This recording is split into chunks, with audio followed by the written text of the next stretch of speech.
मेरे प्यारे देशवासियों, नमस्कार।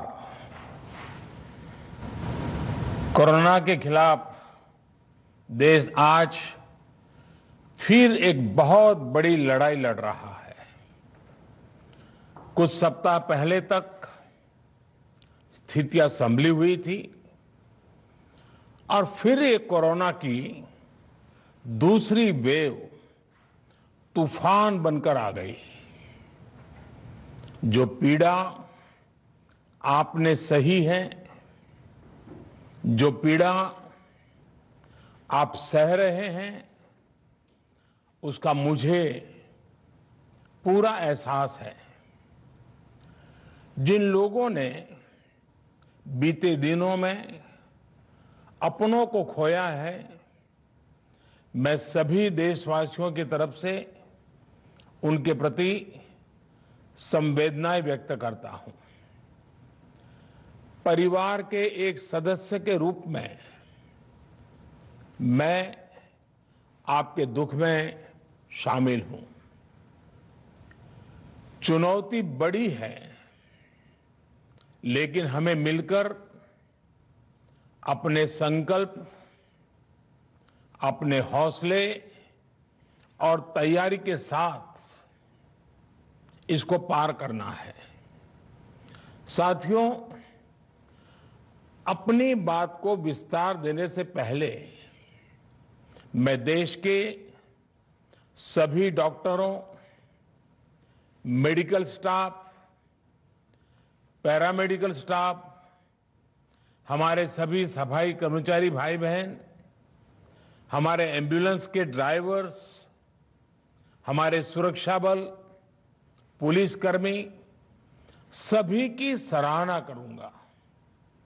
आपने कोरोना की पहली वेव में भी अपना जीवन दांव पर लगाकर लोगों को बचाया था। आज आप फिर इस संकट में अपने परिवार, अपने सुख, अपनी चिंता छोड़कर दूसरों का जीवन बचाने में दिन रात जुटे हुए हैं। साथियों, हमारे शास्त्रों में कहा गया है, त्याज्यम न धैर्यम विदुरेऽपि काले, अर्थात कठिन से कठिन समय में भी हमें धैर्य नहीं खोना चाहिए। किसी भी परिस्थिति से निपटने के लिए हम सही निर्णय लें, सही दिशा में प्रयास करें, तभी हम विजय हासिल कर सकते हैं। इसी मंत्र को सामने रखकर आज देश दिन रात काम कर रहा है। बीते कुछ दिनों में जो फैसले लिए गए हैं, जो कदम उठाए गए हैं, वो स्थिति को तेजी से सुधारेंगे। इस बार कोरोना संकट में देश के अनेक हिस्से में ऑक्सीजन की डिमांड बहुत ज्यादा बढ़ी है। इस विषय पर तेजी से और पूरी संवेदनशीलता के साथ काम किया जा रहा है। केंद्र सरकार, राज्य सरकारें, प्राइवेट सेक्टर, सभी की पूरी कोशिश है कि हर जरूरतमंद को ऑक्सीजन मिले। ऑक्सीजन प्रोडक्शन और सप्लाई को बढ़ाने के लिए भी कई स्तरों पर उपाय किए जा रहे हैं।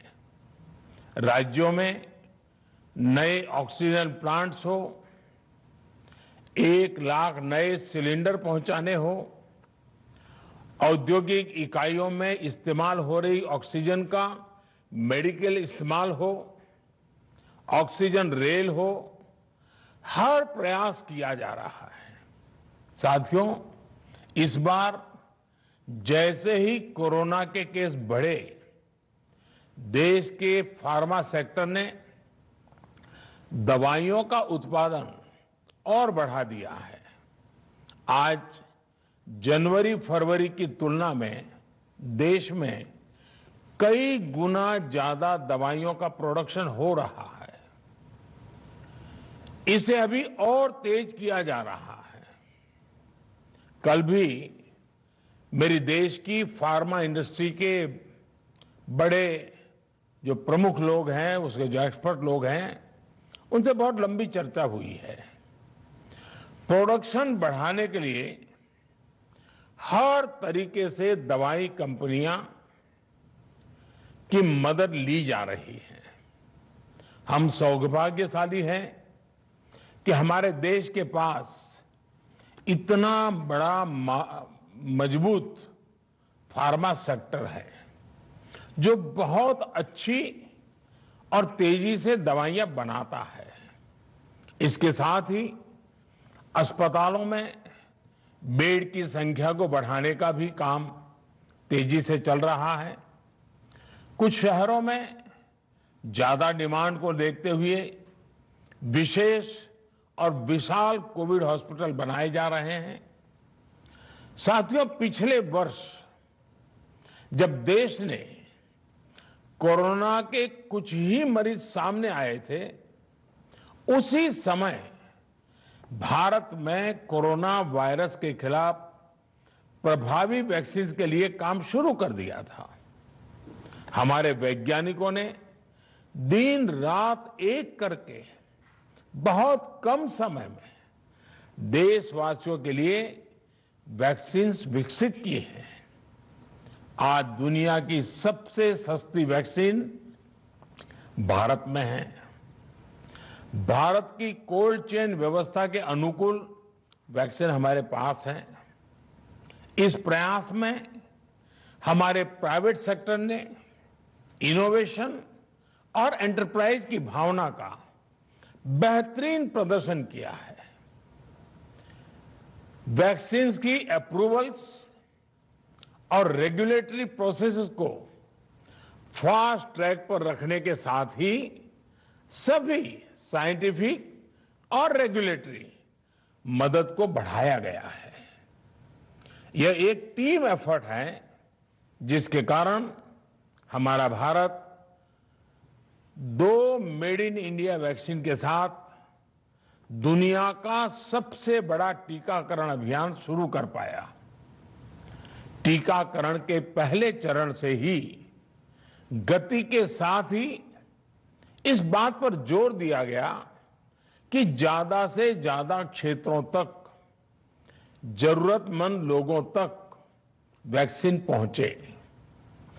दुनिया में सबसे तेजी से भारत में पहले 10 करोड़, फिर 11 करोड़ और अब 12 करोड़ वैक्सीन डोज दिए गए हैं।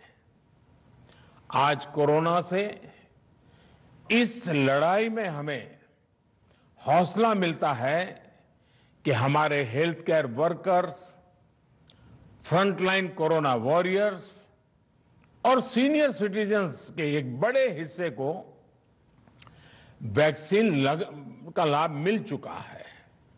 साथियों, कल ही वैक्सीन को लेकर हुए एक और अहम फैसला भी हमने किया है।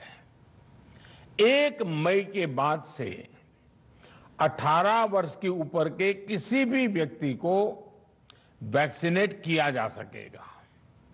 अब भारत में जो वैक्सीन बनेगी उसका आधा हिस्सा सीधे राज्यों और अस्पतालों को भी मिलेगा। इस बीच गरीबों, बुजुर्गों, निम्न मध्यम वर्ग के लोग, 45 वर्ष की आयु के ऊपर के व्यक्तियों के लिए केंद्र सरकार का जो वैक्सीन कार्यक्रम चल रहा है वो भी उतनी ही तेजी से जारी रहेगा। पहले की तरह ही सरकारी अस्पतालों में मुफ्त वैक्सीन मिलती रहेगी, जिसका फायदा, जैसा मैंने कहा, हमारे गरीब परिवार हो, हमारे मध्यम वर्ग, निम्न मध्यम वर्ग के परिवार हो, वो उनका लाभ उठा सकेंगे। साथियों, हम सभी का प्रयास जीवन बचाने के लिए है, और जीवन बचाने के लिए तो है ही, प्रयास से भी ये है कि आर्थिक गतिविधियां और आजीविका कम से कम प्रभावित हो। प्रयास का तरीका यही रखा जाए। वैक्सीनेशन को 18 वर्ष की आयु के ऊपर के लोगों के लिए ओपन करने से शहरों में जो हमारे वर्कफोर्स है उसे तेजी से वैक्सीन उपलब्ध होगी। राज्यों और केंद्र सरकार के प्रयासों से श्रमिकों को भी तेजी से वैक्सीन मिले लगेगी। मेरा राज्य प्रशासन से आग्रह है कि वो श्रमिकों का भरोसा जगाए रखे। उनसे आग्रह करें कि वो जहां है वहीं रहे। राज्यों द्वारा दिया गया ये भरोसा उनकी बहुत मदद करेगा कि वो जिस शहर में हैं वहीं पर अगले कुछ दिनों में वैक्सीन भी लगेगी और उनका काम भी बंद नहीं होगा। साथियों, पिछली बार जो परिस्थितियां थी वो अभी से काफी भिन्न थी। तब हमारे पास इस वैश्विक महामारी से लड़ने के लिए कोरोना स्पेसिफिक मेडिकल इंफ्रास्ट्रक्चर नहीं था। आप याद करिए देश की क्या स्थिति थी। कोरोना टेस्टिंग के लिए पर्याप्त लैब नहीं, पीपीई का कोई प्रोडक्शन नहीं, हमारे पास इस बीमारी के ट्रीटमेंट के लिए कोई खास जानकारी भी नहीं। लेकिन बहुत ही कम समय में हमने इन चीजों में सुधार किया। आज हमारे डॉक्टरों ने कोरोना के इलाज की बहुत ही अच्छी एक्सपर्टीज हासिल कर ली है। वो ज्यादा से ज्यादा जीवन बचा रहे हैं। आज हमारे पास बड़ी मात्रा में पीपीई किट्स हैं, लैब्स का बड़ा नेटवर्क है और हम लोग टेस्टिंग की सुविधा को निरंतर बढ़ा रहे हैं। साथियों, देश ने कोरोना के खिलाफ अब तक बहुत मजबूती से और बहुत धैर्य से लड़ाई लड़ी है। इसका श्रेय आप सभी को, सभी देशवासियों को ही जाता है। अनुशासन और धैर्य के साथ कोरोना से लड़ते हुए आप देश को यहां तक लाए हैं। मुझे विश्वास है जन भागीदारी की ताकत से हम कोरोना के इस तूफान को भी परास्त कर पाएंगे।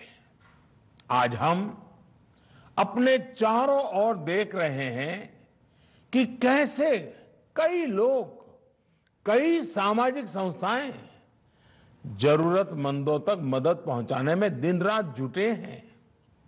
दवाई पहुंचाना हो, खाने या रहने की व्यवस्था करनी हो, लोग पूरे मनोयोग के साथ काम कर रहे हैं। मैं इन सभी के सेवा भाव को आदरपूर्वक नमन करता हूं और देशवासियों से अपील करता हूं कि अधिक से अधिक मात्रा में इस संकट की घड़ी में देशवासी आगे आएं और जरूरतमंदों तक मदद पहुंचाएं। समाज के पुरुषार्थ और सेवा के संकल्प से ही हम ये लड़ाई जीत पाएंगे। मेरा युवा साथियों से अनुरोध है कि वो अपनी सोसाइटी में, मोहल्ले में, अपार्टमेंट्स में छोटी छोटी कमेटियां बनाकर कोविड अनुशासन पालन करवाने में मदद करें। हम ऐसा करेंगे तो सरकारों को न कभी कंटेनमेंट जोन लगाने की जरूरत पड़ेगी, न कर्फ्यू लगाने की जरूरत पड़ेगी और लॉकडाउन का तो सवाल ही नहीं उठता है, आवश्यकता ही नहीं पड़ेगी। स्वच्छता अभियान के समय देश में जागरूकता फैलाने के लिए मेरे बाल मित्रों ने बहुत मदद की थी। छोटे छोटे बालक, 5वीं, 7वीं, 8वीं, 10वीं में पढ़ने वाले, उन्होंने घर के लोगों को समझाया था, मनाया था। उन्होंने बड़ों को भी स्वच्छता का संदेश दिया था। आज मैं फिर अपने बाल मित्रों से एक बात विशेष तौर पर कहना चाहता हूं।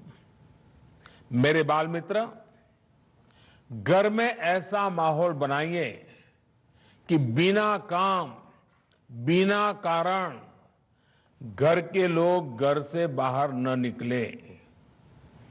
आपकी जीत बहुत बड़ा परिणाम ला सकती है। प्रचार माध्यमों से भी मेरी प्रार्थना है कि ऐसे संकट की घड़ी में वो लोगों को सतर्क और जागरूक करने के लिए जो प्रयास कर रहे हैं उसे और बढ़ाएं। इसके साथ ही इसके लिए भी काम करें कि डर का माहौल कम हो सके, लोग अफवाह और भ्रम में न आए। साथियों, आज की स्थिति में हमें देश को लॉकडाउन से बचाना है। मैं राज्यों से भी अनुरोध करूंगा कि वो लॉकडाउन को अंतिम विकल्प के रूप में ही इस्तेमाल करें।